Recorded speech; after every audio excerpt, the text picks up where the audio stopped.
How is the survey? The survey is hard because it's like, and some of these questions you agree with everyone. Just like, okay, one line. Oh, there's options. You have to pick your most at least. And it's just kind of like, Well, there's a reason. It's designed like that.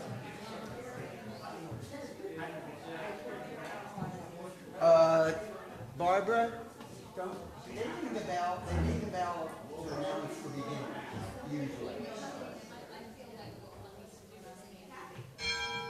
There. I thought it, and it was there.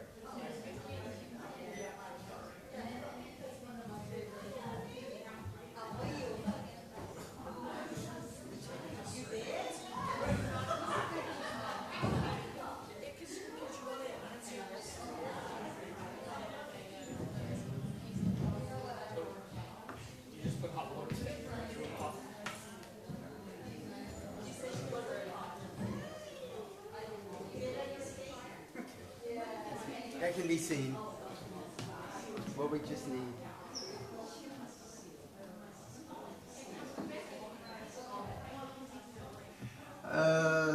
The bell rang. Should we try to bring people in? Yeah. Round them up.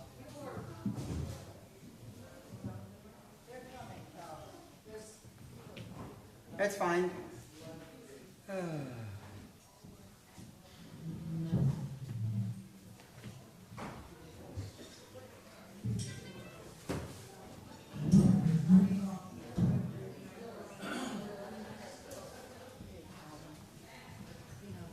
there isn't much.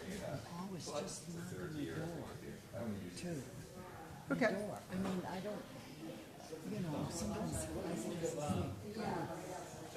I just need toward the end of the day. Yeah. Otherwise, we'll play it by ear. Yeah. If I'm not around, I'll be in one room or the other. I'll find it. So how many did the polar bear plunge today? Yes? Do we have any takers? I heard it was the coldest in a decade. It's usually 60 plus degrees and it was 55, so it was rather tingling, might I say. So everyone's welcome to join. And let me just ask, who attended chapel? Wasn't it amazing? Oh, almost in tears, right? Yes. Yes. The unity, the message, the synchronicity is just wonderful. So I look forward to that every morning. I think it'll be like that. So while people are coming in, I will draw your attention to the star beacon. It usually is either on the tables out here in the morning or at the front desk. Make sure you look at today's copy. Number one, we had to acknowledge the sponsor Avatar Residential Detox Center. So there's information about that. We don't have a representative from them here this week, but if you have any questions, come to me. There is also on the back of the Star Beacon a survey that we would like all of you to take on worldview. I hear that the questions may be a little hard to distinguish, but that's the nature of the assessment. Now, was that developed by you, Nick? Or you in a group? No, or you use somebody else? I supported the development. Okay. Developed by some other folks. Okay, and we will explain why it's designed the way it is after we tally all of the results, and at the end of the week we'll show you comparisons with Netherlands and America. Yes? So the app just froze for me, and so do I have to start over again from scratch if I give it a rest, or, how does that work? It wouldn't let me go forward. It just Okay. I would just try refreshing it and and you may have to start again. And we'll try that. If any troubles, get to either, I guess, Nicholas or me.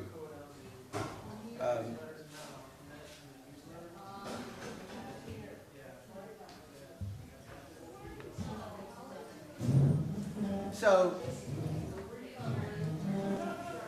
this morning would have been Paul LeClaire until actually this weekend at the last minute. I will provide some information that was why we invited him here to begin. I'll present some of his work briefly this morning so that people can take a look. And some of what I want to do for this half hour is sort of complete some of the introduction and talk about the process and set intentions.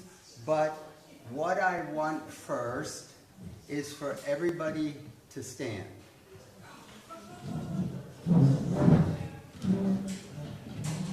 What I want to go over is a morning daily meditation salutation that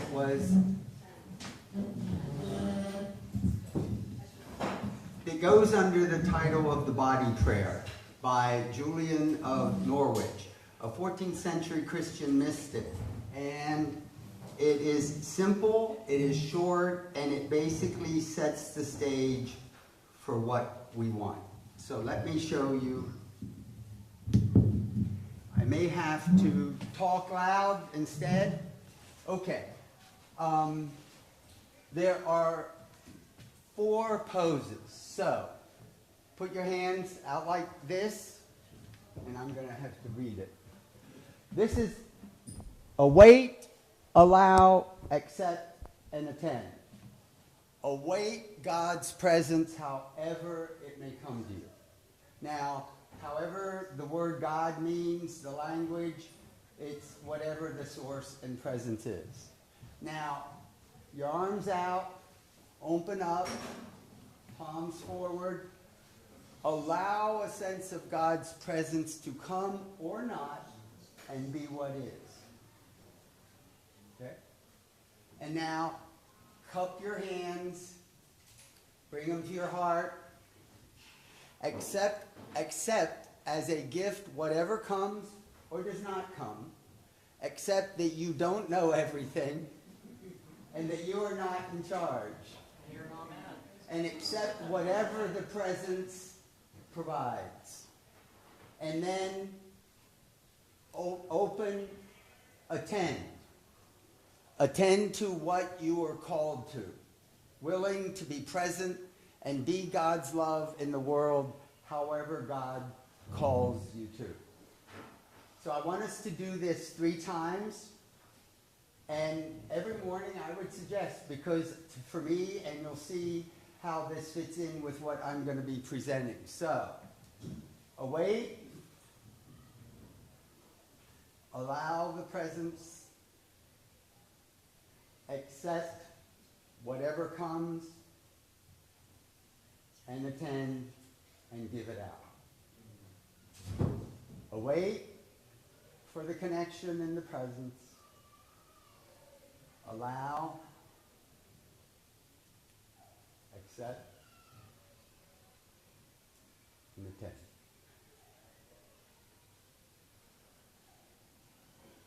Await. I'm not going to speak.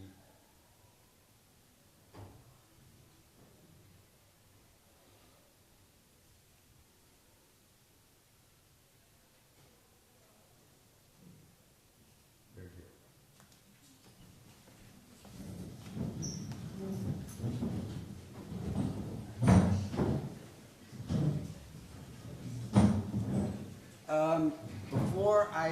Are there any issues that have come up this half hour, usually in the morning? Any questions, any issues, any whatever?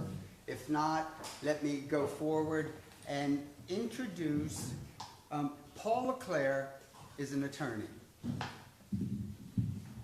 He was the first convert in the work that I've been doing for now 30 plus years.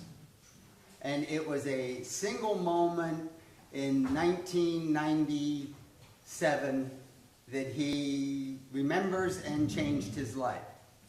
Ever since then, he has been developing a website that is called This Is Our Story. And I'm going to see, I think I can do better today than I did last night. If I close this and open this. This is a website based on human values. It is a calendar for every week of the year with a certain flow based on sort of the cycles through the year. And every week, and if we go to 1 week, let's go to, I think this is next week, openness. You will have resources. This is great for ministers and chaplains and anyone that wants resources for media, music, films, narratives, books. Let me show you one. Openness. One Day is Living in Dignity. You click on it. Helen Keller. There's a comment, and then True Narratives, a list. Fictional narratives, a list with the links.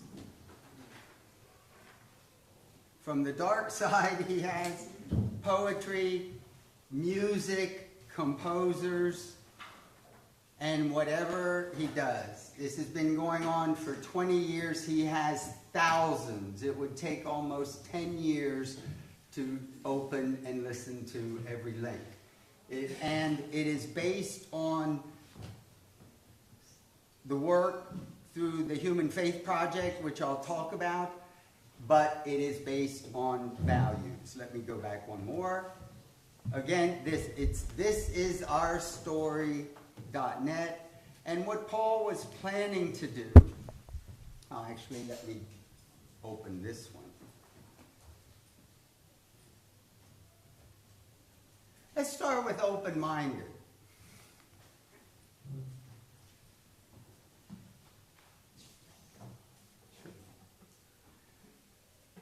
These are just some, what Paul had planned to do was each day introduce us to a piece of music or some media that was appropriate for that day.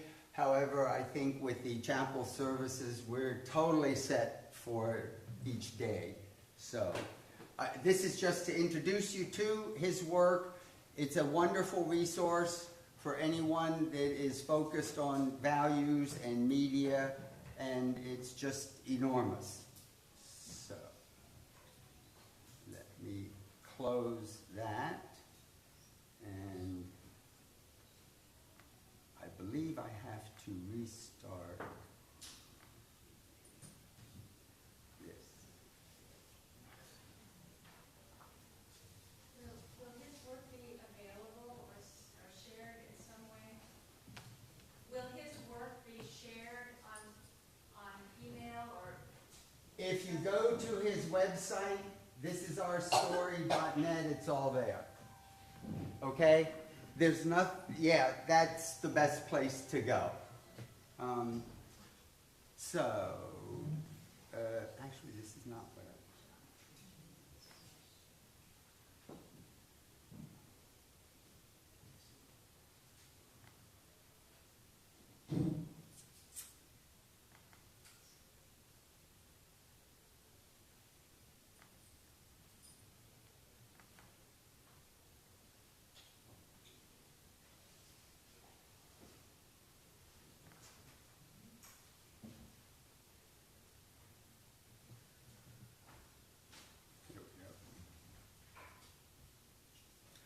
I want to take us back to something that I presented last night. The Fetzer Institute questions, to what extent do you consider yourself a religious person?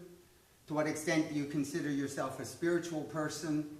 And one of the questions in conversations that came up last night is, to what degree are we here preaching to the choir? Okay? Or not. Or not. So I want to ask you, and with a show of hands, and we're just going to look at, to what extent do you consider yourself a spiritual person? And what we're going to start with is slightly. All of those that see yourself, however you define the word, we're going to define it this morning, slightly spiritual. Are you going to go slightly, moderately, very? Yes, we're going to go just like that, slightly, moderately, very, and none at all. Okay. So, slightly. Okay. Moderately. Okay. Very. None at all. And there may be. It's not at all uncommon. Very interesting. Now, one other piece. If you would, raise your hand. Who here has had what you would call, in your own words, a spiritual experience? Okay, so we are sort of speaking to the choir. The reason I think it's important is I hope that it will allow speakers to take it to a different level. That we won't have to give you all Spiritual Experience 101. Okay? That's what I need. Okay? We'll try to... We'll talk. Yes, we'll find a way. What's interesting is a Pew Research... Oh, did that come through? Here. 45% of Americans say they have had a sudden feeling of connection with something beyond this world. Does it have to be sudden? Well, it doesn't have to be at all. We'll talk about that. 81% say there is something spiritual beyond the natural world, even if we cannot see it. This is America. And 83% of all U.S. adults believe people have a soul or spirit in addition to their physical body. This is America. This is what we're speaking into.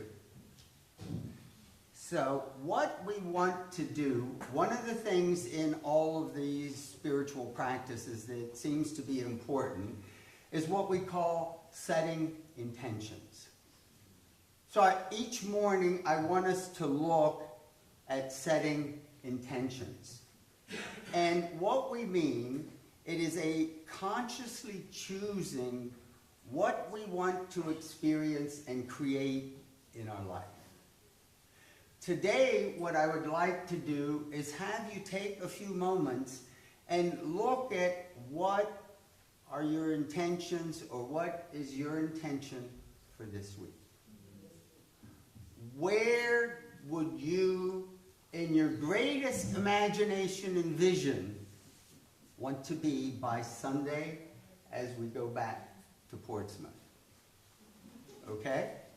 And in setting intentions, it usually has to do with identifying our core values, aligning ourselves with our thoughts, our actions, and energy.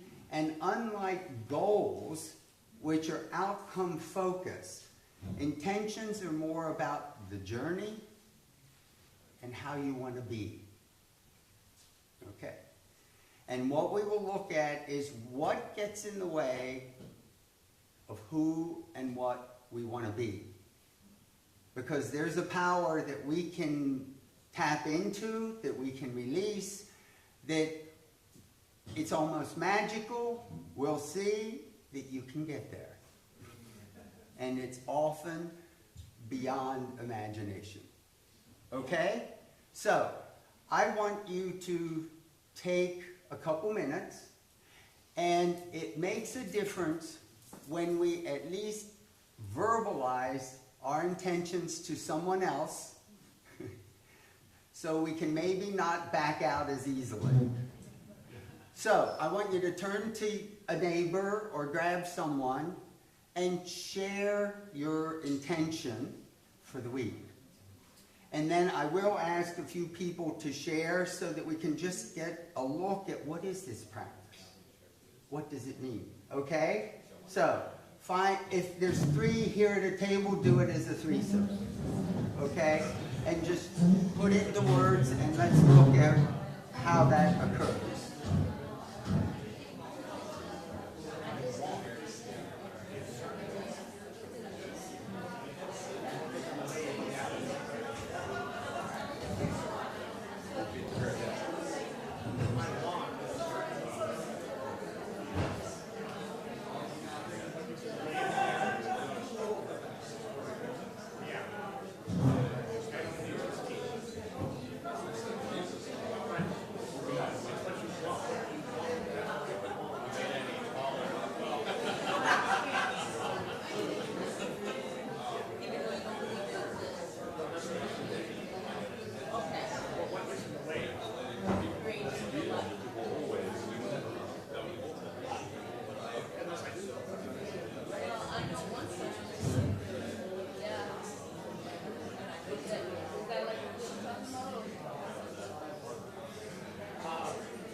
Make sure you switch so we don't only hear one intention.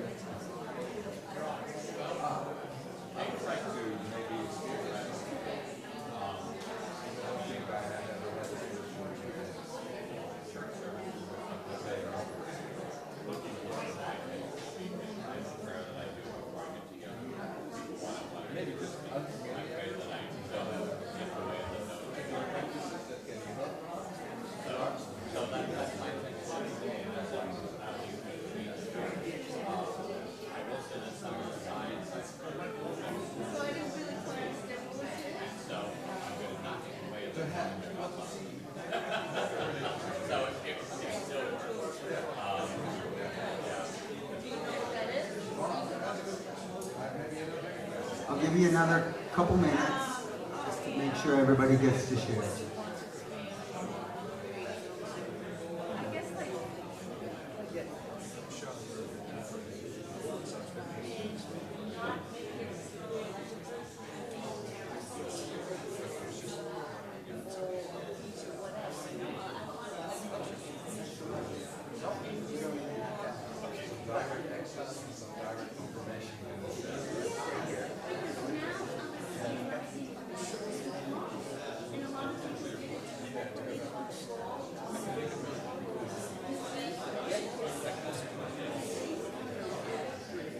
Since you're here.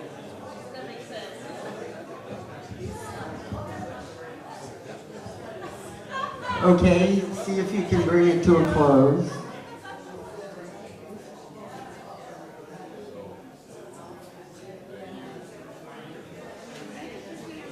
And before I ask for some sharing of this, I want to introduce Sean, and he has a few words to say. He's the massage therapist here.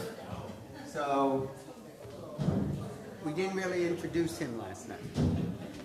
Hi everyone, I'm one of the massage therapists here. There's 2 of us this week, and yeah, I'm just deeply interested in what's going on at this conference, so I've made my schedule accordingly to join some of these lectures. He wants to join us, and I'm sure he wants us to join him. You have hours posted where? Out at the front desk? Yeah, there's a binder at the front desk. And what's your name again? I'm Sean. Sean. And the massage sessions are an hour? Yep. And the fees and everything are out there. And if any of those times don't work and you want a massage, just feel free to reach out to the desk and we can coordinate something. Thank you. Very good. So, who would like to share? I'll actually ask you to share your own intention rather than somebody else's. Who would like to share? And let's see what we've got this week. What are our intentions? Someone? I'm wondering what your I will end with mine. I have my intentions. Yes. My intention is to. Wait. Can someone help? And we can. Well, no. Well, they won't get out of the Hello. Yes. Yes. You have to Oh, they will. talk loud.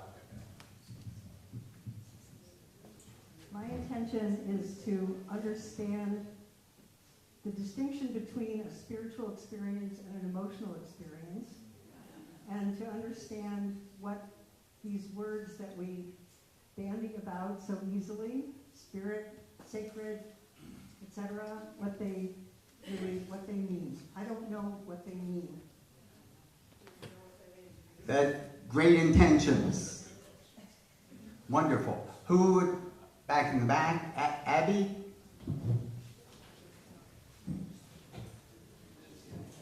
My intention is to cultivate patience with myself and with other people so that feelings like irritation, frustration, whatever, can pass and the kindness that I know is there can come forth. Wonderful. Wonderful. Who else? Yes, Sarvi. Introduce yourself. Just say your name. Yeah, my name is Sarvmeet, and my intention for the week is to immerse myself in this environment and in this milieu that we have created here to the point that I can carry some of that back with me so that it will last through a whole year. Wonderful.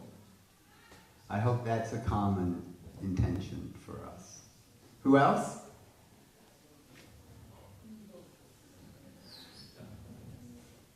Say your name, please. I'm Barbara. A little louder. I'm Barbara. My intention is to be more present because when I'm present, I'm kinder, I'm more joyful, I'm more connected. So it seems like, and I also want to notice when I am not being present in hopes that I can go back. So, awareness of presence and not presence is useful for the week. My friend in St. Louis gave, my friend gave Your name, my please. name is Jason. I say Jason. That is to think a thought or thoughts that I have never thought before. But it's not just so thinky, I also will feel some feels there. So you want to feel something you haven't felt before. Ooh, that's going to be, yeah, yes. I Go. hope it doesn't sound too grand for me. Nothing is too grand this week.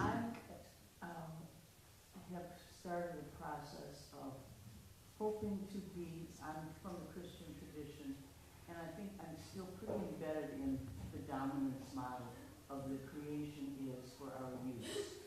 And I'm really trying to move away from that to seeing living things as well as what we consider inanimate things as fellow inhabitants of my planet. Wonderful.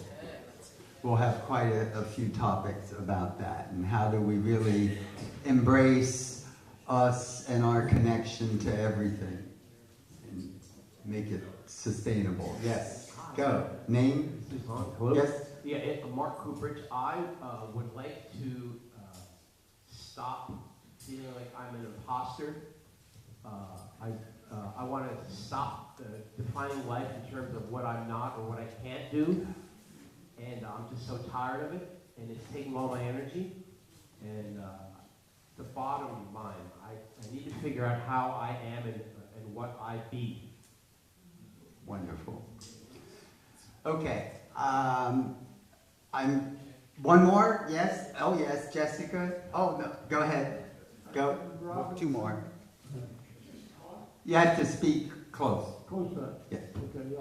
I was thinking, Marion's question reminded me of something I heard back in divinity school 25 years ago, a friend of mine who was philosophically inclined tried to define the difference between soul and spirit, two different words that we use for something that's invisible, and you can't necessarily prove that either one is there, except spirit in all of its linguistic form tends to be something that's physical.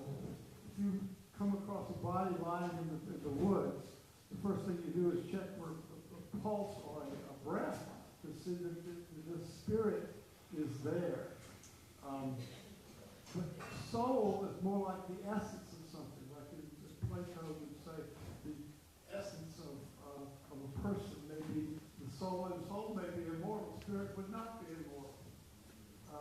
So that maybe that's helpful, and maybe it's just like a number of times. Okay, and just the root of spirit is breath. So we constantly, in most practices, will focus on breath. So, you had asked what my intention is for the week. And I will invite you, and my intention is that you can step into and share my life's mantra, that is to be joyful and gloriously celebrate the worth and dignity of being alive.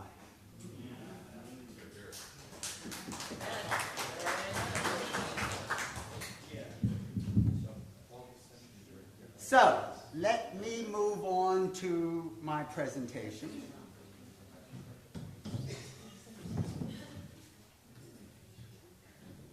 A framework of spirituality to guide the heart and soul, there's the soul word of humanity.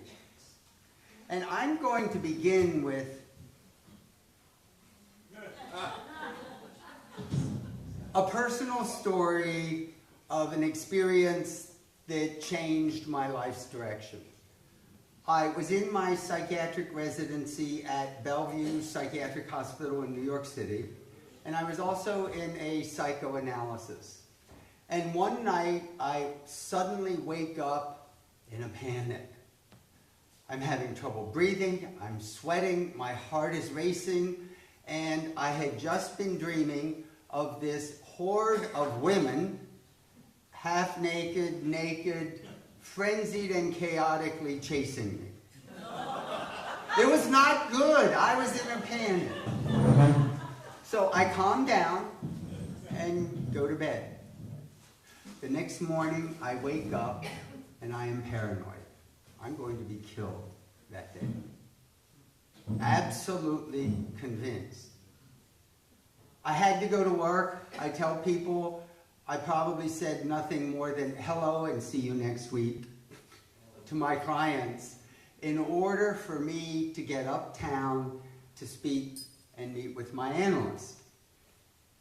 In New York City, that was me. My back was against the wall, looking, totally believing something was going to attack me and kill me.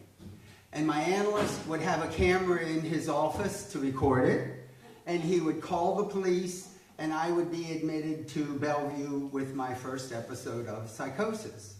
Not a very good way to start your residency. What was a miracle? We had a relationship with this analyst from previous experience, and within one session, he connected what was happening with this paranoia. I had just entered a new relationship with a woman, absolutely gorgeous and sexual, and in my family, my father was a minister, sex was sin, and I was going to be killed. It was the classic Oedipal eruption out of the unconscious. Oedipus killed his father and married his mother unintentionally. Now, that calmed down the paranoia, but for the next 3 days, I had this unfounded anxiety. And during that 3 days, what I realized was that Jesus Christ was emotionally my brother. Jesus Christ sat at my breakfast table every morning with devotions, and Wednesday at church, and Sunday in Sunday school. I had 10 years of perfect attendance in Sunday school. I had the pins.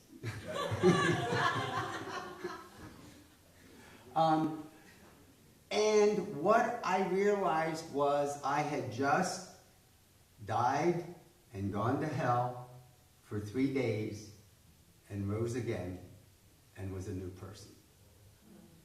My attachment growing up with Jesus Christ, and I'll say something about it, and at that point, that was not spiritual to me. That was psychoanalysis.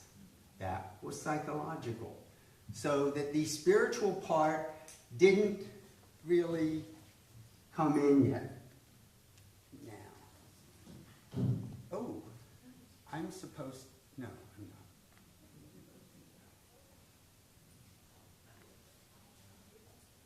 So, hold on, there's a chain.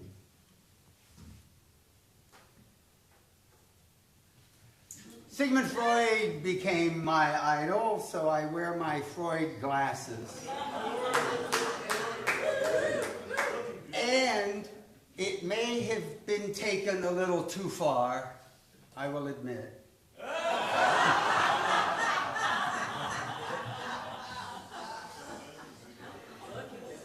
And so I wrote a paper, Did Freud miss the discovery of our spiritual core? Freud discovered the unconscious, but because of his religion was a delusion, he did not realize what he actually uncovered. Carl Jung was Christian, so he was more open to the spiritual part of the unconscious, but what I'm going to talk about is he opened the door for us understanding a spiritual core, wired in with direction. Sigmund Freud's worldview was rather pessimistic. We have sexual and aggressive impulses that have to be controlled by our ego and our superego. And the meaning in life is the powerful win. Not very hopeful. We'll look at, if we recognize the spiritual core, that not only is it optimistic, but we are being driven individually and as a group toward wholeness and a fullness of our worth and dignity. And it opens something up magically we're going to talk about. Now, words. Spiritual. You will hear speakers throughout the week. Some of us will use spiritual. That will be primarily mine. But along with spiritual is mystical. We'll talk about the definition. You will hear a speaker this morning, Ralph Piedmont, talk about numinous. Numinous comes from nodding the head to the higher power in humility. And we will have a speaker about emergence. Spiritual experience is only one of multiple what we call emergent phenomena, emerging from our life experience. The only ones I'm going to immediately look at are this: mystical. Mystical does not mean magic. Mystical means the possibility of attaining knowledge of spiritual truths through intuition. And what we mean by intuition is the direct knowing or learning of something without the conscious use of reasoning. Reasoning, demanding why, understanding will never get you to spiritual experience. It is a leap. Now, that leap does not have you lose your mind, but you must suspend it. You must suspend the judgment, and then you can look at it and say, oh my God, what was that? Okay? Now, again, I'll carry it further. Let's talk about the human dilemma. In what I will present, and I told you last night, I'm going to present a perspective, and people can look at it and challenge it and try it on. But language, as soon as we had language as human beings, we created a dualism, because it's an apple and a not apple. It's an is and an is not.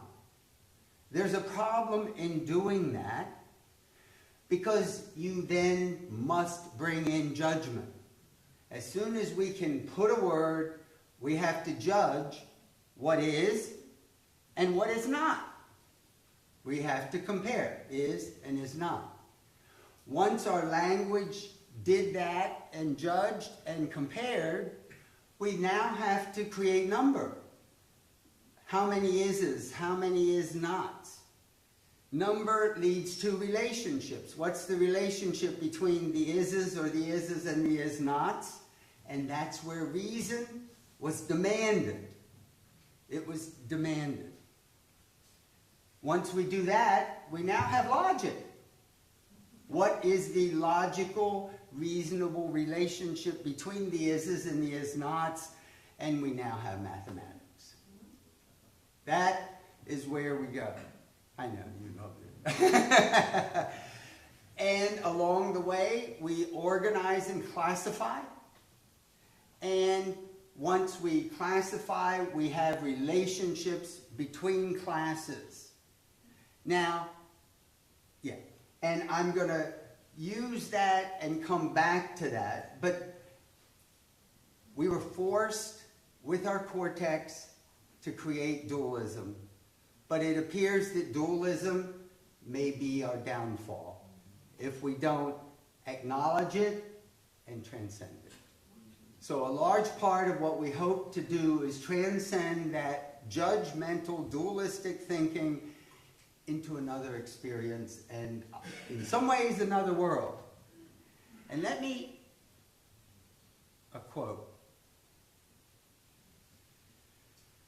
Someday, after mastering the winds, the waves, the tides, and gravity, we shall harness for God the energies of love.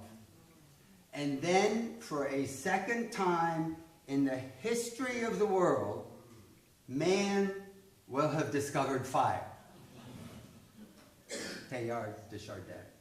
So please watch his movie later this week. Brilliant. The work I'm presenting now comes from a quote that somewhere entered my life early by William James. Were one asked to characterize the life of religion in the broadest, most general terms possible, one might say that it consists of the belief there is an unseen order, and that our supreme good lies in harmoniously adjusting ourselves thereto. This belief and this adjustment are the religious attitude in the soul. And in this quote, he uses the word religion the way I'm using spirituality. Not always the case. He was not talking about institutional.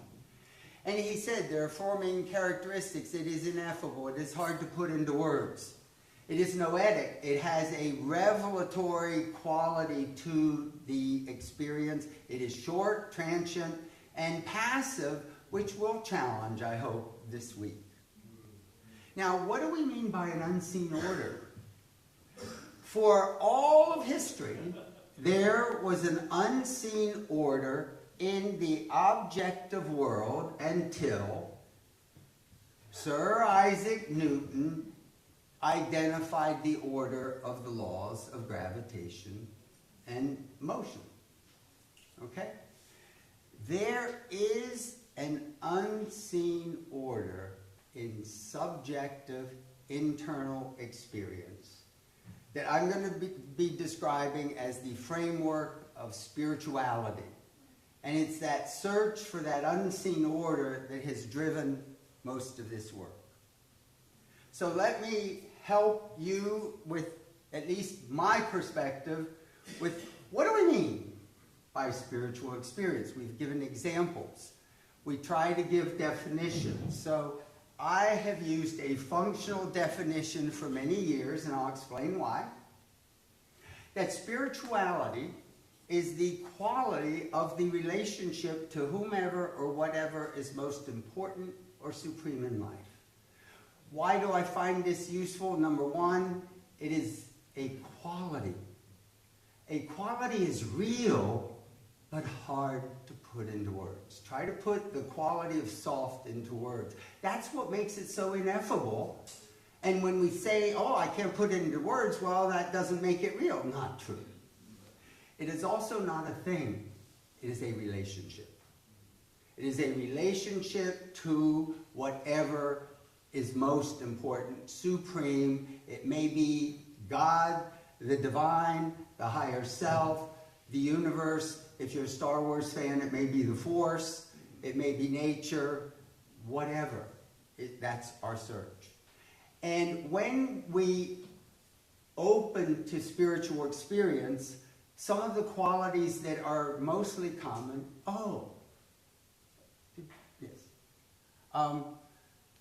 it's characterized by connectedness with something outside of ourselves, our ordinary experience. We call it non-ordinary. There's an energy and an aliveness that wasn't there 5 minutes beforehand. There's a sense of wholeness or integrity of some sort. There's an emotional quality. It may be peace, serenity, it may be joy, it may be all, depending on the context. There is within it a meaning and purpose, and one of the things that is...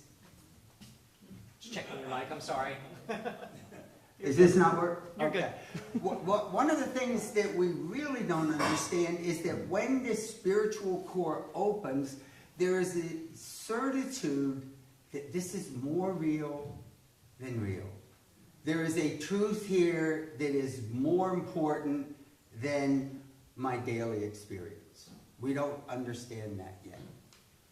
Now, part of what... So, any of you that have had a spiritual experience, look and see at least one or more of those things were present.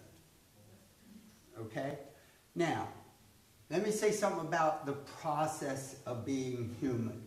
Jean Piaget was a Swiss psychologist who studied how children learn, the genetic epistemology. Children, it's just action initially. Through actions, they make distinctions of objects, things. They then distinguish relationships, like in language, relationships between objects, relationships between people. Now, Piaget carried it one step further to moral and ethical relationships. And how do we develop that understanding? Lawrence Kohlberg, a psychologist, carried it further into stages of moral development, and then it stopped. So what we're doing, what I'm going to present, is we're going to take it a step further into qualities of being, distinctions of being like worth, distinctions of being like honor, like dignity, distinctions of being like love. We're going to carry it even further to distinctions of truth, and I'll say not like right or wrong, good or bad, and finally, we're going to get to distinctions of faith. And this is not faith like a belief, it is faith like an action. Out of awareness, every day, thousands of times a day, we have a process that is a faith distinctor, a faith mechanism. Every one of you go to bed at night with 100% faith, and the word fits, that you're going to wake up in the morning. And you walk out the door with 100% faith that you're not going to fly off the face of the earth because we're swirling around at 1,000 miles an hour. Okay? It's a mechanism that is built in. And it can be injured. It can be affected. So we're going to look at that. Now, throughout the week, you're going to hear several different references and types of references. Part of what makes what this exploration is, a puzzle, is that if you do a dissection of the brain in 3 different regions, you will have cells that look different, function different, connect different, that we think are related to different stages in evolution. You know about the reptile lizard brain, automatic, unconscious, fight, flight, freeze, play dead, fawn, submit. And then we have a midbrain, the limbic system, where we have emotions, we have memories, and it makes decisions. Any of you have had an animal? Do mammals make decisions? Yeah, should I pee here or over there? Do I like farmer's dog or Alpo? You know the answer to that one. I have a reptile, and she makes decisions. And she makes decisions. That's how deep it goes. And then we have the human cortex, which is primarily language and reason. Here's the dilemma. And this has pretty good understanding. We have at least 2 main brain processors going on simultaneously, and they're not well connected. Now, it may be cortical limbic, it may be right brain, left brain, it may be a combination of both. We don't know yet. But there is an aware part and an unaware, unconscious part. So what we imagine, and the theory goes that there is a fast, unconscious, non-rational part that makes irrational decisions, evolved early, probably mammalian, limbic, and then there's a slow, conscious, rule-based, logical, evolved later human, and because the older one reacts faster, decisions will be made automatically that the cortex has no awareness of. So the human condition looks like this. An event happens, the older brain makes a decision, it reacts fast, it is an illogical decision. I give the example, why would an 8-year-old girl that's assaulted sexually, physically, for no provocation, make a decision, I'm a failure, or I'm worthless, or I should be dead, which happens all the time. The mammal brain automatically makes these decisions. The cortex is not aware of it. The mammal brain decision controls their life. We'll talk about as an attitude toward life that I am a failure. The cortex has no awareness, but because things are happening, things are being forced to happen, it tries to adapt and compensate. And that's where we get defense mechanisms, we get behaviors, drugs, sex, money, power, rituals, beliefs, religions, whatever. It's compensation. So spiritual experience is about taking and opening that connection to that original decision and healing it. We can compensate successfully. There is achievement, there is contentment, but happiness does not live in the cortex. Okay? Major attitudes that come into play: trust, doubt, and most of us trust our doubt rather than trust our faith. So a large part of this week is really about faith. Most of us have lost faith in many things along the way. Faith in self, faith in others, faith in relationships, faith in institutions, faith in the world, and faith in humanity.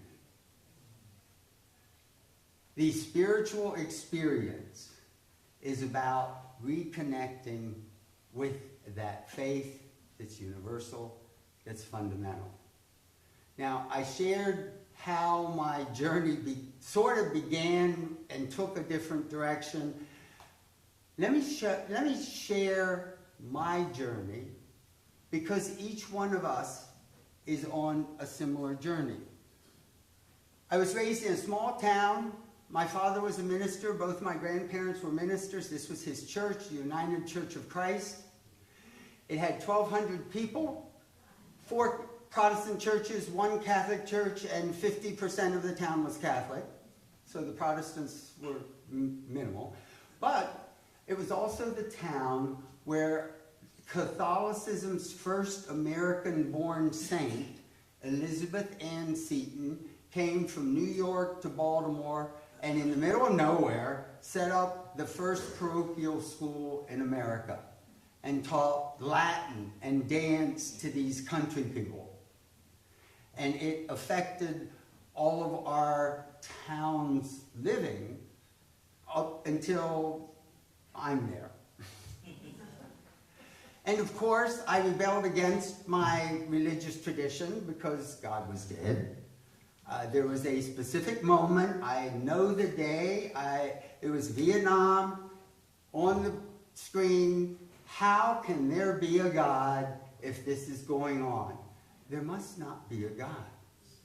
I was devastated. I entered a depression probably subliminally for 10 years, and I eventually ran away to school. I ran away to Washington University in St. Louis and happened to come across this beautiful building, which was the Ethical Culture Society of St. Louis. And it wasn't the building that's what got me in there, but what kept me there was their statement of purpose. I'm not going to read it all, but I'm going to highlight. Our commitment is to the worth and dignity of the individual and to treating each human being so as to bring out the best in him or her. And our faith is in the capacity and responsibility of human beings to act in their personal relationships and in the larger community to help create a better world. Now, that sure sounds great. How do you apply it? I spent 10 years traveling around the country, doing workshops with ethical culture societies. I was the vice president of their American Ethical Union, trying to, how do I live it? How do we help people to live that? So worth and dignity just became my core. Now, it was only years and years later that I realized why. When I was 7 years old, I remember in church, Christmas time, O holy night, long lay the world in sin and error pining, till he appeared and the soul felt its worth. That word made me shiver when I was 7 years old. It stayed with me. I never knew why. As a teenager, there was a quote from James Michener's, it's a little-known book, The Fires of Spring, and I'm going to read it. For this is the journey that men make to find themselves. If they fail in this, it doesn't matter much what else they find. But if a man learns why he lives, if he knows what he can be depended upon to do, the limits of his courage, the position from which he will no longer retreat, the secret reservoirs of his determination, the extent of his dedication, the depth of his feelings, his honest and unpostured goals, both for himself and others, then he has found a mansion which he can inhabit with dignity all the days of his life. That word, worth and dignity, I see ethical culture, I'm home. Totally, that's just the way it goes. My first job after my training as a child and psychiatrist was at a hospital with my wonderful friend Roberta, who has been with me since the mid-1980s. It was sort of where addiction, understanding, and the dopamine hypothesis began, running an adolescent addiction mental health unit, but we had a chaplain as part of our team. And he led spiritual groups, spirituality groups. And we used the 12 steps of Alcoholics Anonymous, and we saw miracles. We got the worst kids in the East Coast, and we saw things that were almost unheard of at the time. So that was it. Then there was something called the Humanist Institute in New York City. Sherwin Wine, Coronarisian, Unitarian, Howard Radest, Ethical Culture. We met. It was to train humanists in service. They would become ministers, chaplains. It has now gotten absorbed by the American Humanist Association. So that was part of my influence. Until I came to the Ethical Culture Society of Essex County in New Jersey. And I was focused on faith. What is this? We had 15 people, members of Ethical Culture. We met twice a month for a year. We had 96% attendance through all storms and weather and whatever. And we explored the nature of faith. And that's where this whole framework was finally discovered. And I finally learned why I was doing this. During that group, my father passed away. And at his funeral, a friend came up and said, that Reverend Chatlos, when he shook your hand, you knew everything was going to be all right. My father had passed faith. Totally against my beliefs, my challenging his religious tradition. So that's how my journey got to this. So let me describe what I'm talking about in understanding. It begins with, we all have sensations, right?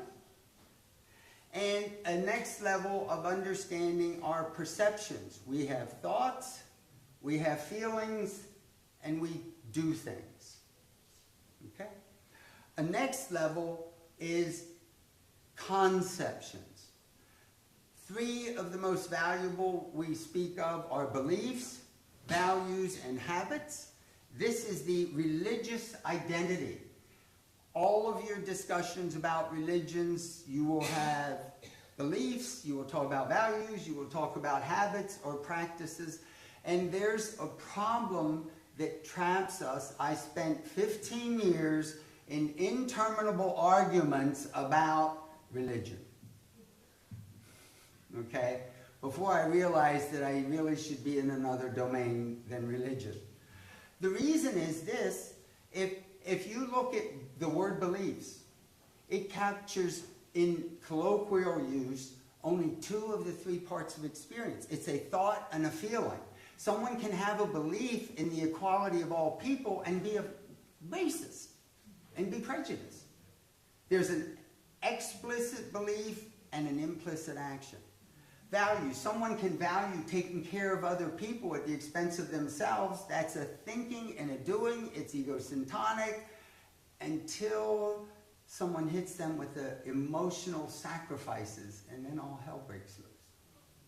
And the same thing with habits. A habit is a feeling with an action with almost no cortex. I work in the addiction field where there is no mind. It's all feeling and doing, and it's thoughtless. That's the ultimate. In order to get out of the religious realm, the religious identity, we need to integrate all 3, head, heart, and body, into what we found works. The domain of being is an attitude. The word attitude is neutral. An attitude, a pessimistic attitude, has a thought. This isn't going to work out. An emotion of disappointment, despair, disgust even, and an action of dismissal, withdrawal, whatever. And the attitudes in life are unconscious. They are made by that mammal brain. And one of the biggest attitudes that our world and our youth are trapped in is the attitude that I am what I feel. If I feel guilty, I am guilty. If I feel sad, I am sad. I have to surrender to what I feel, and my feelings drive my life. That is an attitude, and that's the first attitude we help teenagers to transcend. Now, one of the things that we think is remarkable is that these unconscious attitudes appear to be what the Eastern world religious traditions for thousands of years have been questioning. Oh no. The goal we want to get to is you are not your feelings, but you have feelings, you have thoughts, you have urges to act, and you have a choice as to which to empower. And what we believe is that this is the source of the veil of illusion in Eastern traditions. It is the unconscious attitudes that keep us from awareness of our deeper reality, perception, self, whatever. This may be part of helping to explain Plato's cave. We don't know.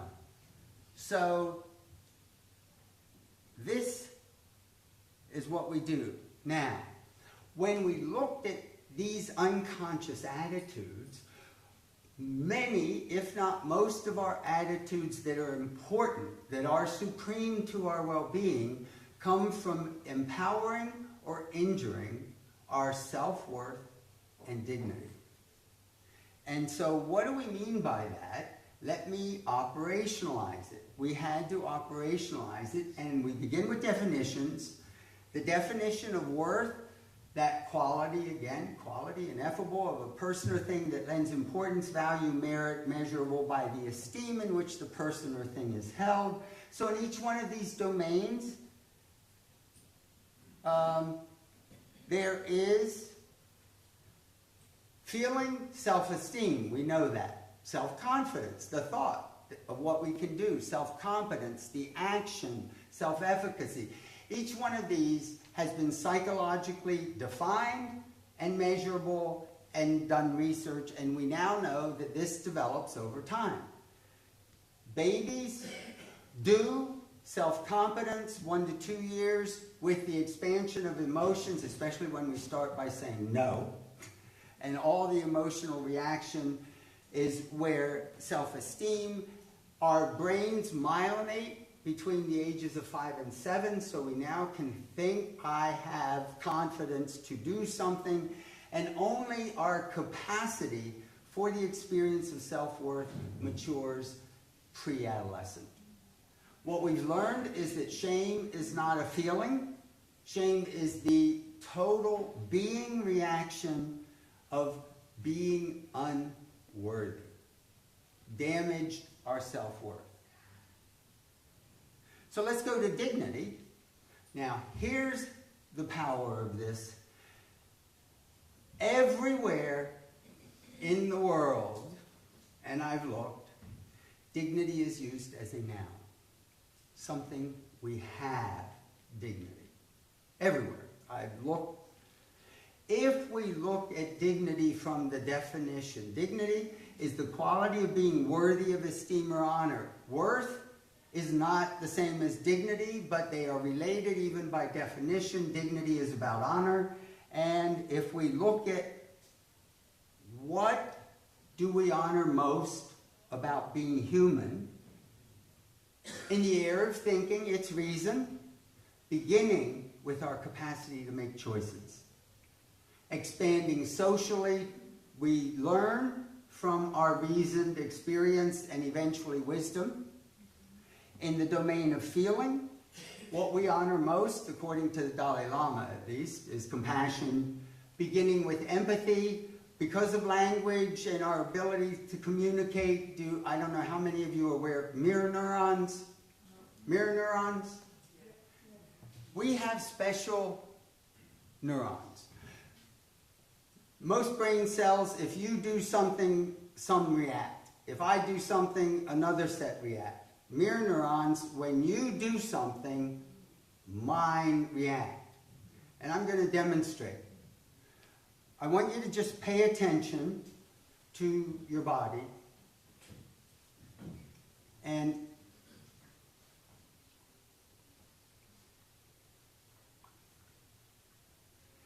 What do you notice when I drink? Do you salivate? Yes. Empathy immediately attaches us to another person. It is automatic. In the moment we connect, I can feel what you feel. And you can feel what I feel. But you may not be aware of what you feel or what I feel, and I may not be aware of what I feel, but it immediately connects. And you are emotionally connected with that person. And we'll do a little exercise to practice and see how this works. In the domain of action, what we honor most about being human is courage, knowing with our brain what's going to happen, and we still would risk our life. But it begins with the courage to be honest with self and others. This is the foundation of social reality. Once we no longer have to protect humanity, what we honor most about action is giving, and eventually generosity with no strings attached. Human flourishing is about giving, generosity, the attending. And we learned guilt is also not a feeling. It is a total reaction to injured dignity. I should have made a better choice with reason. I should have had more empathy or compassion. I should have stood up for myself and had more courage. I like this analogy of the three-legged stool of dignity. Reason without compassion is heartless.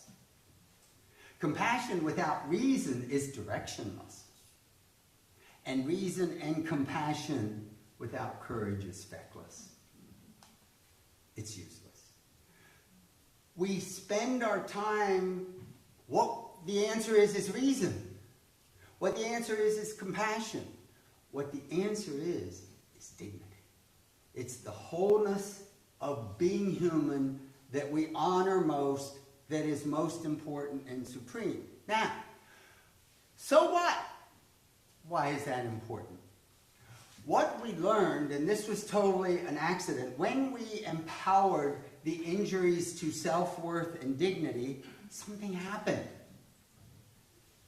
And it spontaneously opened to a new realm of experience, of spiritual experience. And now we have to put a second arrow because the psychedelics open that spiritual experience. And if you follow the research, people with psychedelic experience, when it gets integrated, they have an enhanced sense of self-worth and dignity. So the psychedelic research has propelled us, it's coordinating with this, so that what happens is when we use our dignity, when we use our courage to expand our compassion with reason, we strengthen our self-worth and we open the spiritual core. Okay? Now, let me tell you what actually opens. There's a whole other domain that we call the creative force. I hope, are people with me? Okay. The creative forces, and we use the word force because when it hits you, it's powerful. It's like the Holy Spirit descends. And the first force that opens is love. This is not love like a feeling, not love like a commitment, like I love you. This is the agapic, the unconditional love of self, higher self, others, life, God, nature, whatever. Unconditional. It just opens. Now, when the spiritual core opens, it opens with what we call mystical characteristics. And that incredible sense of connection and love is mystical. And that's automatic. The second part that often opens is truth. But this is not truth like right or wrong, good or bad. Mahatma Gandhi talked about the satyagraha, the truth force of nonviolence. That we have built into us a gut reaction that knows when worth and dignity are being harmed. All of you probably remember the George Floyd video when he was, that was the moral truth core. We have a compass built in that recognizes what is good for self, others, and humanity. And the third thing that opens with practice is faith. Not as a belief, but faith as an action. Taking that leap across the chasm into the unknown, no guarantee what's on the other side, no guarantee that I'm even going to make it. But there's a power in taking that action. Now, if you look at agapic love, a moral compass, and an indomitable faith with fearless courage, you've just defined 3 of the major characteristics of soul. This allows us to get into, with language, touch the heart, touch the soul, and heal it. And I'll show you with an example of how that works. And this, to me, is that fire, that power that Teilhard de Chardin is talking about. And when we explore this further, we have wired into us a meaning and purpose that when we discover it, our whole passion is aligned with it, and there's nothing better that could happen to people. You meet people like that along the way. That's why Carl Peters, I think I brought, I found his little book. He describes it. He describes exactly what I'm talking about. And I mentioned mystical. When those of you that have had spiritual experience, there are these characteristics. I've taught connectedness, a powerful energy, a transcendence. We don't know whether it's coming from out there or in here sometimes because there's no inner-outer distinction in that spiritual core. There's a union, there's an emotional component, and there is a sudden clarity of thought. That's why we call it an awakening. The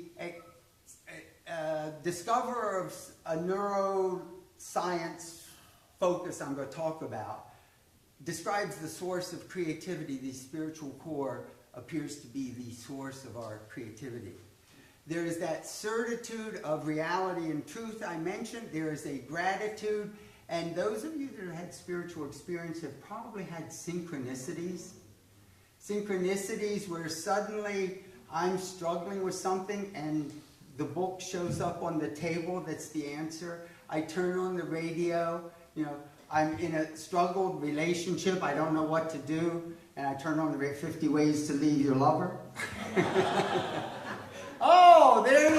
But listen, it's incredible. We don't quite understand it, but the synchronicities are a sign that someone has opened to that spiritual core.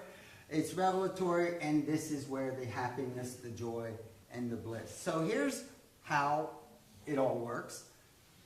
The memories and emotions of this core, this limbic, are always present, and they're every day saying, wake up and fix me. And the cortex immediately hears it as anxiety and judges it.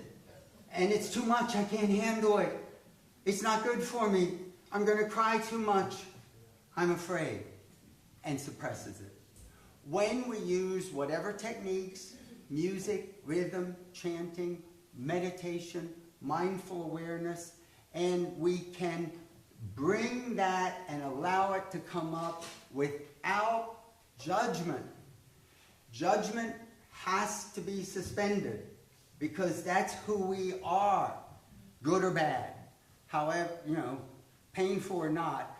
And when we can connect with that hurt, accept through forgiveness, through self-compassion, something incredible happens. All of you that have trained a dog or an animal, have you ever tried to untrain them?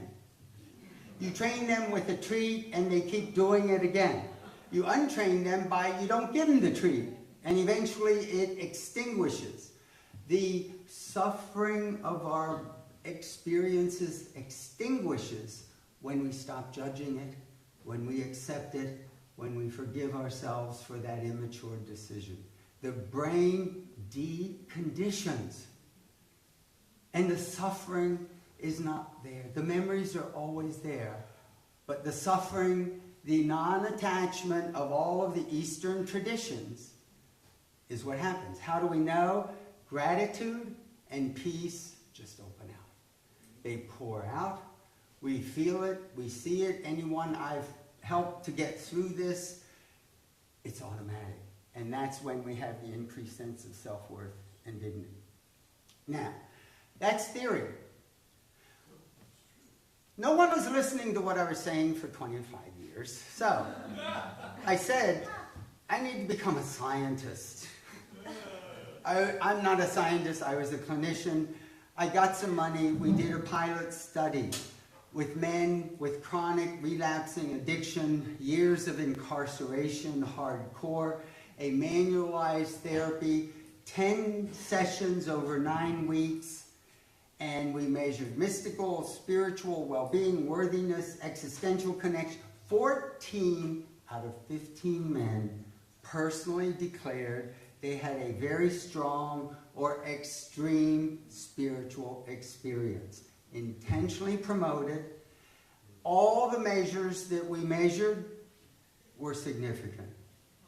It was the identical results that they get from the psychedelics. It's just quicker, it's more intense, but this was much more integrated.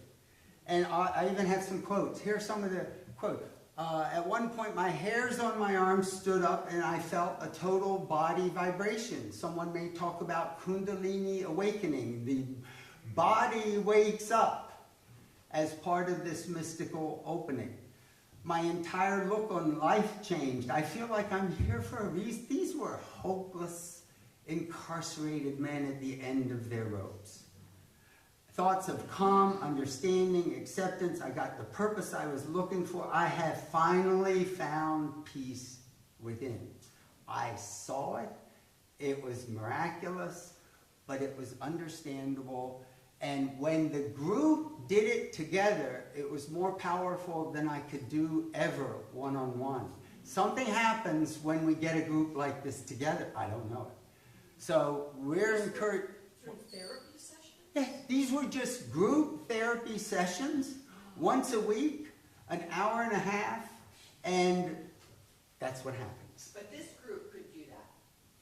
Absolutely. Any group. Be a group. That would be We would like to have this be that kind of container. Now, so the goal is this.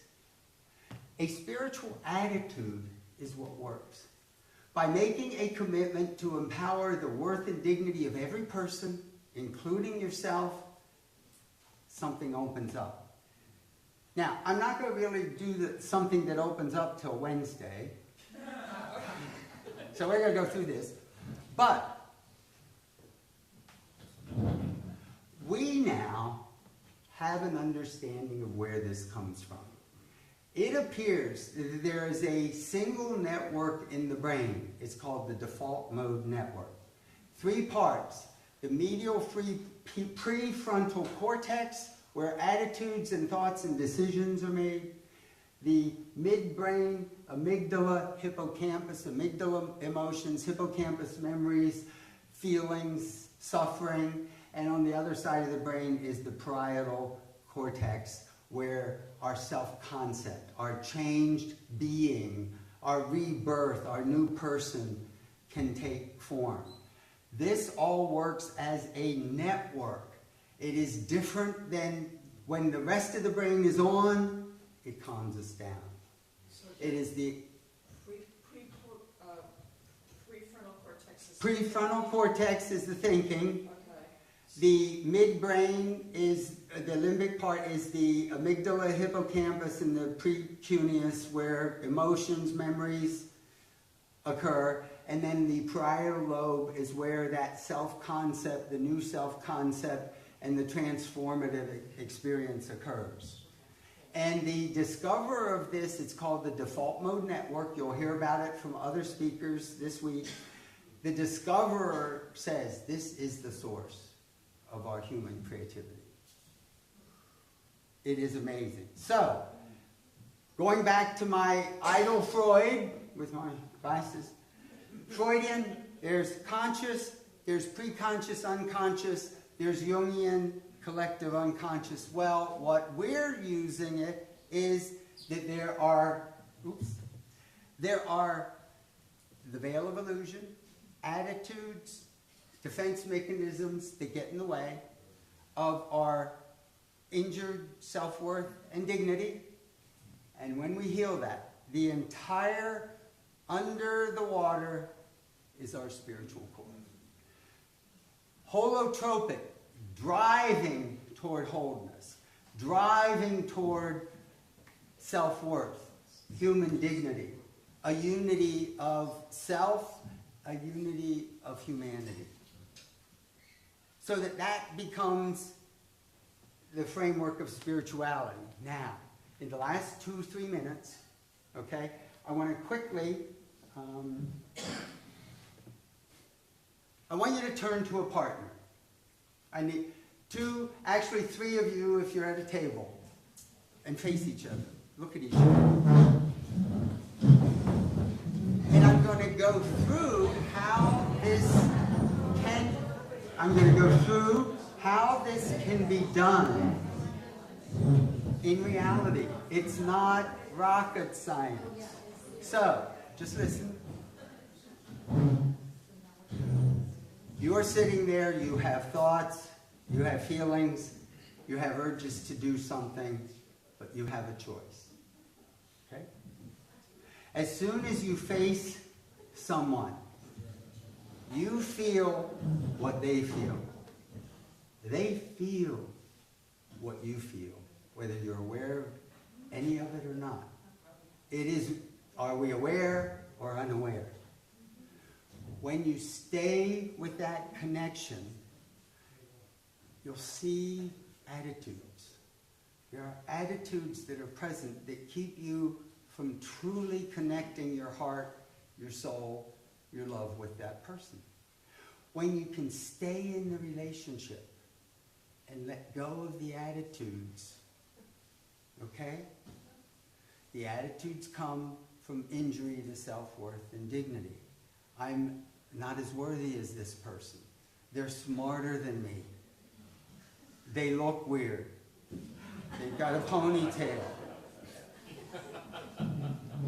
That's when we enter the experience of self-worth. The issue is fear, openness. How safe is it? And how close do I want to get? We encourage this place to be safe. We encourage the fear of intimacy is terrifying. It really is. But it brings us into compassion. This is now when you are in the heart level with that person. You open and expand by letting go of the attitudes and the judgment. You need the courage and the honesty in order to go further. That's where dignity needs to be brought out. That's where authenticity is a must. And when you stick with that, you get to caring. Compassion is one thing, caring is another. You now care what happens to that person.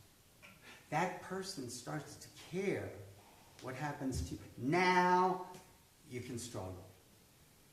Now you can be open. You can be honest. You can share. And why is that necessary? Because you are now, once you hit caring, you enter the soul level. And as soon as you enter the soul level, you enter heaven and earth. You encounter the bliss, the ecstasy, and the happiness of heaven, and the violence and hatred and vengeance of hell that is within all of us.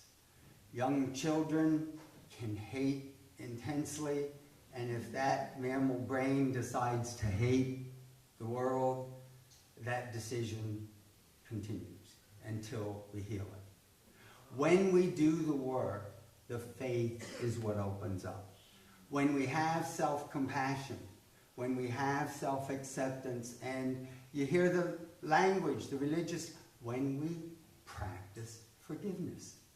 Forgive that immature, unconscious brain, animal brain, for making that decision that ruined my life. It takes courage to forgive yourself. And when you can forgive, and when you can accept who you are, you can let it go. This is the process. It's not rocket science. We hope that you will practice. Now, on your tables, real quick, and I'll end. On your tables are sheets, a one-pager of all of this. There's a pin that if you wear the pin, I would ask that that means you would like to have a conversation about spiritual experience. So wear it if you want that conversation, and other people should pursue you and ask, well, tell me about your spiritual experience. And let's see what happens, because spiritual experience is one of the most kept secrets, because it is some of the most intimate parts of life. So, thank you very much. Let's see where it goes.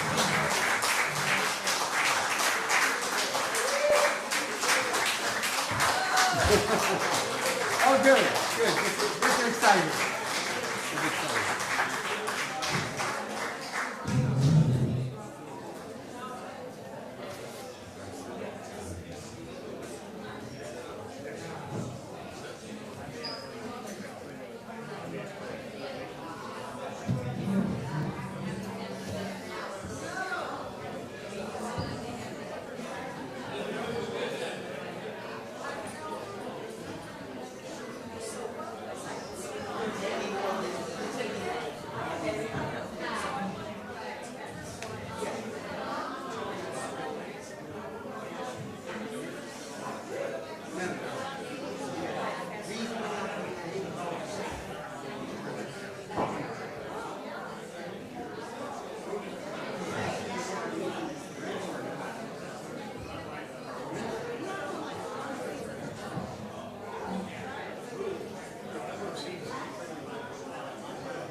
It made sense. Oh, I watched faces. I think it wasn't overwhelming. I think they followed it. and I think it's connected, it helps me with my talk. I wish I could refer to it all the time in my talk, which I don't think I can.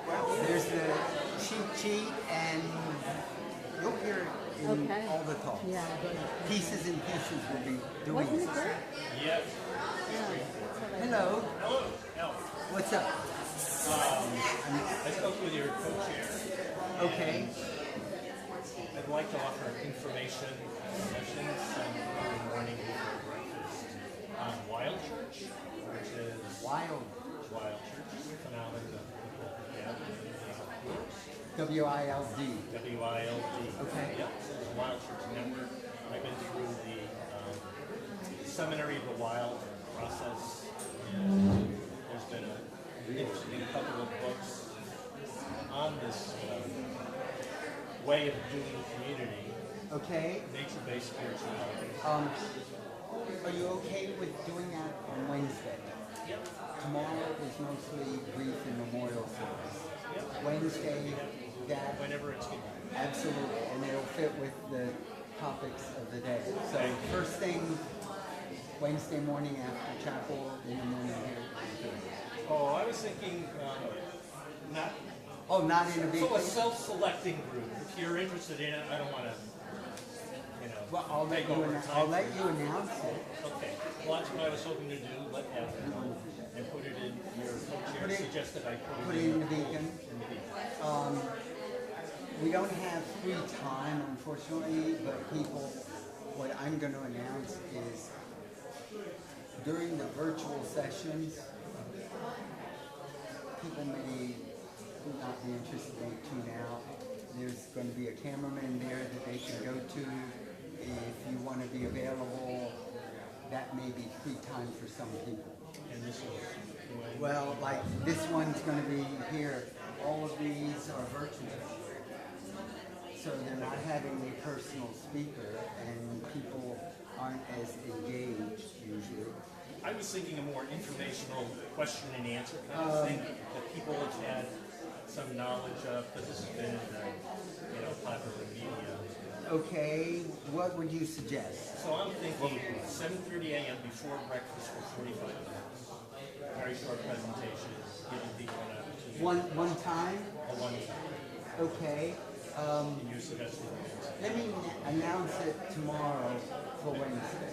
I'll write up a little blurb. Put it in the beacon and make it Wednesday morning. I'll give you that little blurb And, as well.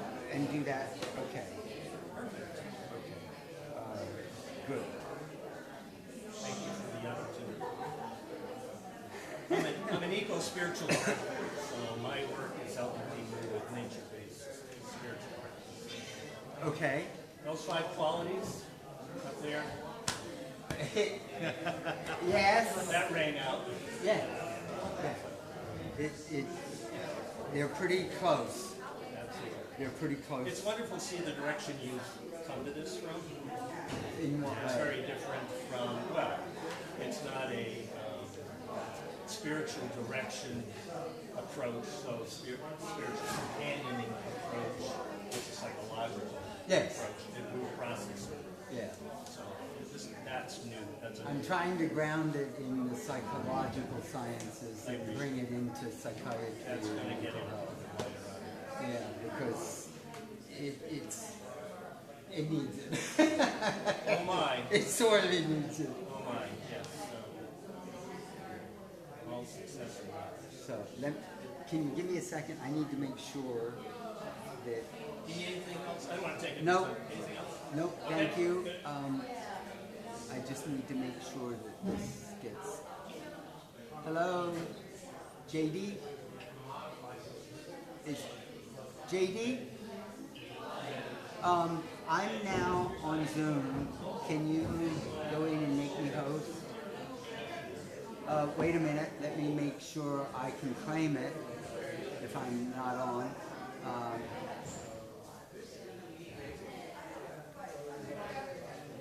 Yes, okay. Yeah.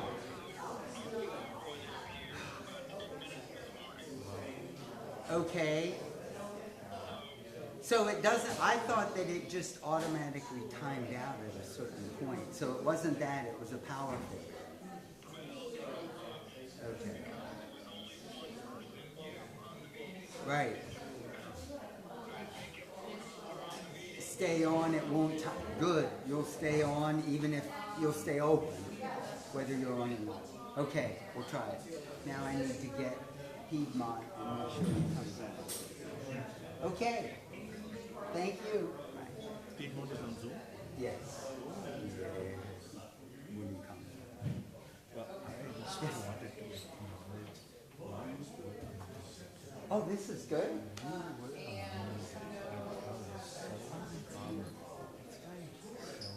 Okay, I need the feedback because Thank you. the faces don't reveal very much.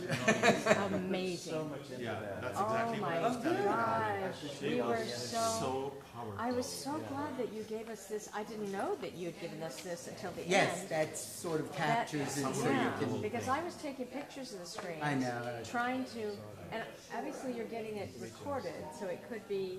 It'll be something we on could- yeah, the people YouTube will be able channel. to share it. Yeah, Um, but I would love to hear more about the study that you did and to understand what those sessions were that transformed all those people who were feeling hopeless.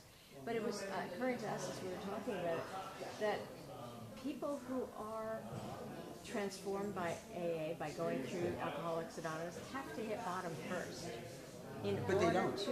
They don't. Not, you don't believe that, don't they have to hit a point where they come to a They don't have to hit position bottom.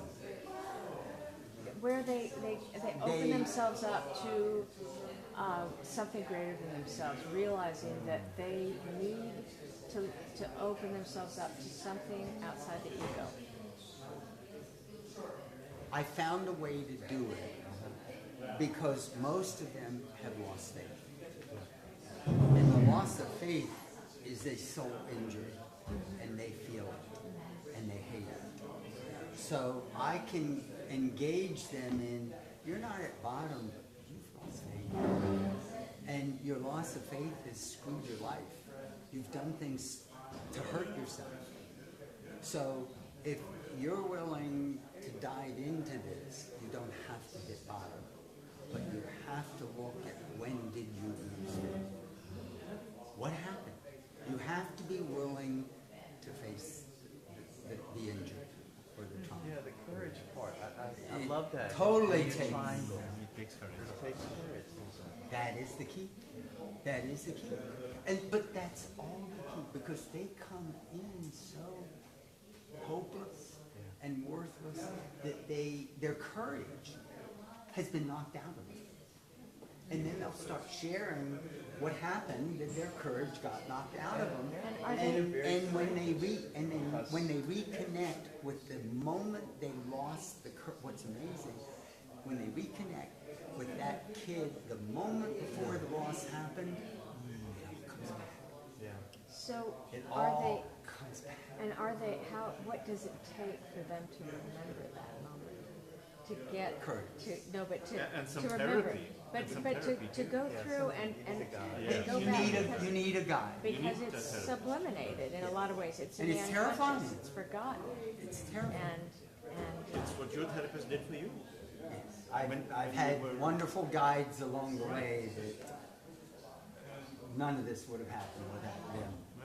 The synchronicity is also a beautiful thing that you brought up. Isn't it amazing though? It's like a little reminder, almost. Oh, there's weird non-local. I have trouble with the non-local piece and the greater consciousness, but when I was at Burning Man, I had experiences that were so. I'm a science guy.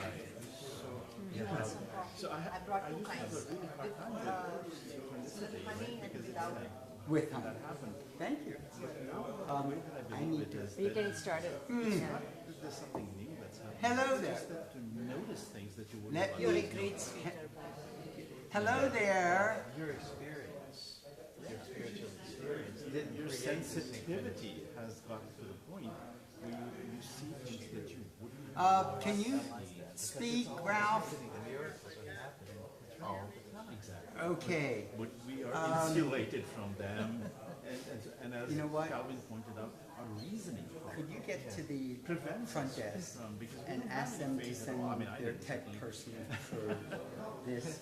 Because If we have a PowerPoint, I have a PowerPoint on my computer too. Should I just bring my computer? no, it's just a matter of figuring out how to do this so the sound goes. Well, hold on, wait. I think I may just have to turn on the projector. Incredibly successful endeavor, a human endeavor, right? Good to see you, And Ralph. It's gotten to the point where we think that that's all that there is. Yes, I see it. What kind of scientist? I'm a physicist. Yes, yeah. I Hold on. teach physics and I teach Excuse me. astronomy. Is there anything on the screen? Yes. Okay. I live in Central India. Let me make sure that this gets on our screen. You know, basically a retired person, but Um, love teaching, so I Oh, teach. it's not. That's great. That gives you some freedom. It sure is. What do you teach? I teach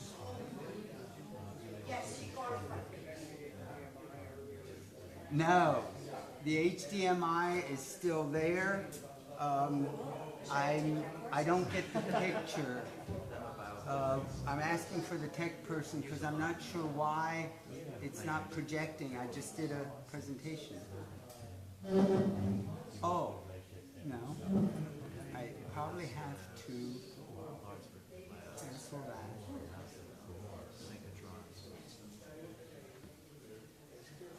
Are they sending somebody some text? And I should make Ralph a co-host? Same here. Oh, that's right, both of you. And okay. No, I don't. Are you the tech person? Hello. We've got them, we're doing a virtual presentation. We've got them on Zoom. This is not showing on there. What am I missing? Yeah, so right now it's set to extend. Extend. Yeah. So it treats this like a second screen that you can drag Okay. in between. So you can go to display. So you see how It's just this is here. screen one and that's screen two. So Okay. what you can do is instead say duplicate. Keep those. Now that will stay. And now we've got. Now, what about the sound? We're Absolutely. speak, Ralph, so that we can. Okay. Now it'll. Hold on. Yes. How do we connect the sound from the virtual? The internet where the sound will play up on the speakers, is that working? If I play something on the internet. Yeah, I'll be Yes. able to plug this in for you. Because that's what I'm going to need. And I figured out we have to close the power. Why I couldn't do it last. We have to close the PowerPoint and then open the internet in order for it to get projected up here. But we'll practice it and make sure. When do you want? I already have my stuff on my. Whenever you want. How about right after this After this talk? Yeah, it should, this is a 3.5 box. It should be on. Yeah, no, I have everything on my thumb drive, so. Okay. Yeah. There's Star Islands. So Ralph, you want to talk as we're trying to get it out? Sure. Can you hear me? I've been using my new, what do I got here? I have my Yeti Nano microphone. We So that- can hear you wonderfully. Awesome. Now, how did you do that? So I just this is plugged in here. Okay, just plug that in. Yeah, And control there, you can microphone. control the volume via. Where did you click to get this? This is just here on the sound. There, sound. Okay. Okay. I was there, now I'm here. And you want to advance your slides? Just to make, okay, we're good. We're good. We already introduced the word numinous this morning. Oh, how did it go over? Well, it was a quick introduction, and I said you would explain it all. Sure. Put the pressure on me. I appreciate that. You're welcome. Okay, we're good to go. So the only tip I have for you